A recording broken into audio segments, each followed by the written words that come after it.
Yo YouTube, what's going on? AJ here, back again with another video, and in today's video we're going to be going over why power creep is not real in Wuthering Waves. We're going to talk about it more in depth. We're going to explain what future characters are most likely going to be receiving buffs, as if you play Wuthering Waves you can see in certain characters kits there's certain buffs and descriptions that are in each character, but they don't have the right teammate. We're going to go in depth on that, as well as why Havoc Rover may potentially also be getting the most amount of buffs, and you may want to start investing in him if you haven't. But without further ado, if you like the content on this channel, make sure you please leave a like, comment, and subscribe. Thank you guys for all the support. We're almost to 4K, as I'm trying to be the top Wuthering creator in the space, guys.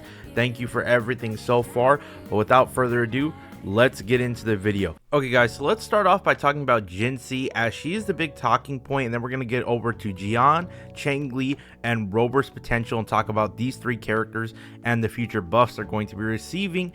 But let's start with Jinhsi, like I said. So when Jinhsi released in the game, guys, as you guys know, this character kind of ruined the perception of everybody's mind of a DPS. She was the first character that kind of came in that you saw a bar filled up. She had crazy animations, crazy hype, and then you would press the skill button, her enhanced skill, right, with the dragon, and she would nuke the entire map and you would see the big number. If you look at overtime and damage and stuff like that, it's not like Jiyan or Changli are ever bad or too far behind, but Jinhsi's big number and everything like that, people kind of look at that and are like, oh man, like this is crazy, this character does way more damage, but they don't talk about how long it takes to get to that point. One of the things about Jinhsi though is, even though she is the best DPS in the game, guys, and that should be uncontested, is the fact of team building in this game. So let's put Jiyan right here, let's put Changli right here for a second. Now you'll notice the ratings on the top left side, guys. If you see them, we have Jinhsi's team 10 out of 10, Jiyan's team 8.5 out of 10, Changli's team 8 out of 10. Now don't worry about the ratings, guys, as some of you may be confused and being like, what? No, why is it not 9? Why is it not a 10?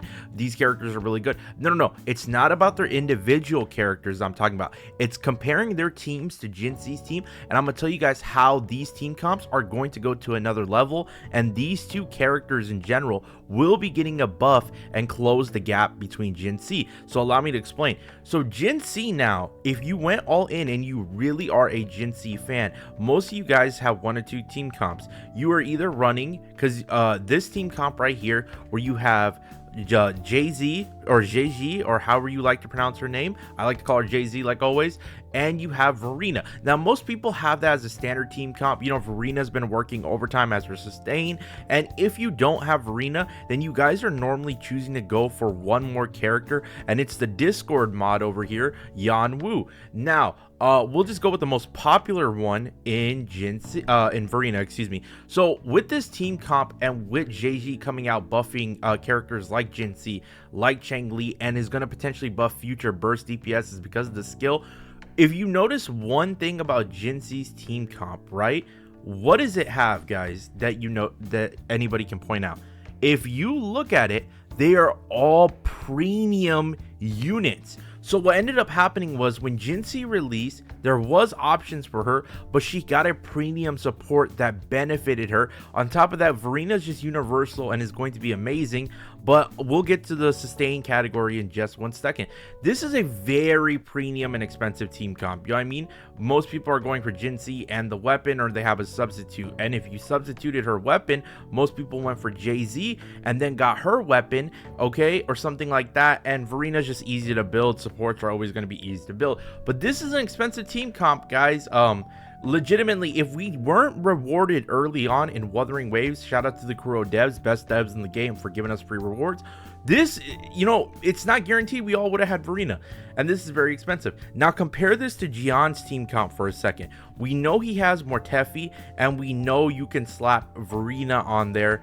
For just the sake of argument, we'll throw Verena right here. And this is kind of like the standard team comp for Verena. Now, what am I talking about? Why is power creep not bad? If you really notice the difference, right, guys, between a Jinhsi and a Jiyan team, the big difference is the premium unit, that sport unit that's came out. One thing about Jiyan, and we're going to talk about him first, and why I think Jiyan's going to be closing the gap first on Jinhsi, is the simple fact of that Mortefi is a 4-star unit. A lot of people don't understand this about gacha games. If you look at any of the big four gachas, besides ZZZ, because ZZZ is a new game, you can look at HSR, you can look at Genshin Impact. Aside from certain 4-star supports, right? I'm talking about the most universal supports. So for HSR, that'd be Tingyun. For Genshin Impact, that'd be like Bennett, right? Those characters were really universal in terms of buffing. However, Mortefi is covering a niche. Mortefi is not this all-around universal buffer. Mortefi buffs heavy attack. That is the one niche that Jiyan has. However, what is one thing we don't have, guys? We don't have a JG. We don't have a Yinlin for Arrow. I've talked about this before and how Jiyan Shin is kind of this anomaly right now in the game, where it's like if you don't have Yinlin, she buffs Resonance Liberation, she's a jack of all trades, that's good. But I will say Jiyan's team has heavy potential to get better, just because in these big gachas, guys, and I'm letting you know ahead of time, and be prepared, and this is a big W if you're a Jiyan main, that Mortefi is a 4-star. Expect Mortefi to eventually get power creep. I don't know if it'll be a sub DPS. I don't know if it'll be a sustain, but we could see a character in a future that probably does energy regen, heavy attack buff if it's DPS, right, and does a lot of damage. That will probably be on Jiyan's team, and just the fact of that, right, that's gonna boost the all-around team's damage. Yes, not just the individual. People look at Jinhsi as the individual, but need to take into consideration that no, she's operating with her full team. This is team damage. Jiyan will get this increase because of that, and his team will do more damage, closing the gap on Jinhsi. Let's transition over to Changli. Now, Changli is a 8 out of 10, right? The reason why Jiyan has the 8.5 is the fact that Jiyan kind of has a 4-star version of a dedicated teammate, right? Now, with Changli, there is one huge issue. Changli has units she works with well. However, none can take full account or full action of her buff, which is not only fusion buff, but resonance liberation buff. Characters can only take parts of that and, you know, utilize it. Encore takes part of that, and it's a great team comp. Not really a great team comp, but a high damaging team. Now, why do I say it's not a great team comp? Essentially, what Encore does is, even though she can utilize a 20% fusion buff, you're just slapping 2 burst DPSs and doing a lot of damage. This team comp is good.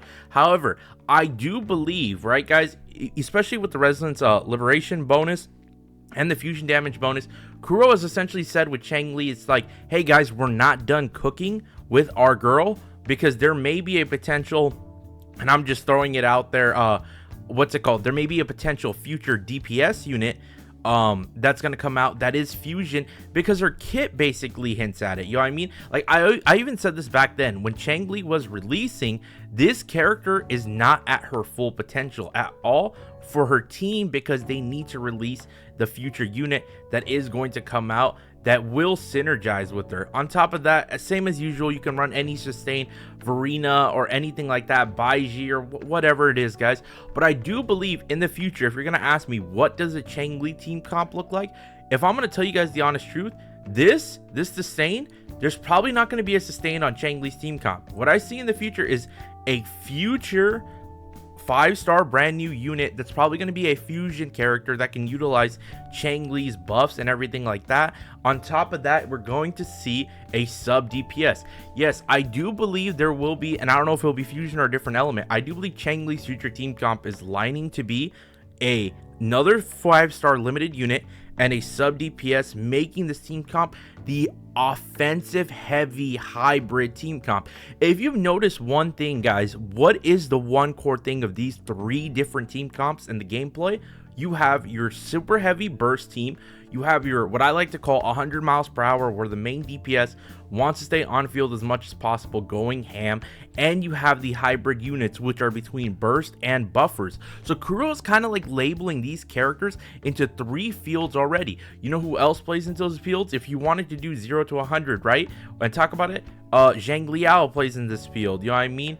Where is it? Calcharo plays into this field. Like, those are those units. If we want to talk about burst units, you know what I mean? Like Changli and Jinhsi are some of the main ones right now that are coming out, but expect more. Now, let's get into our final discussion, right?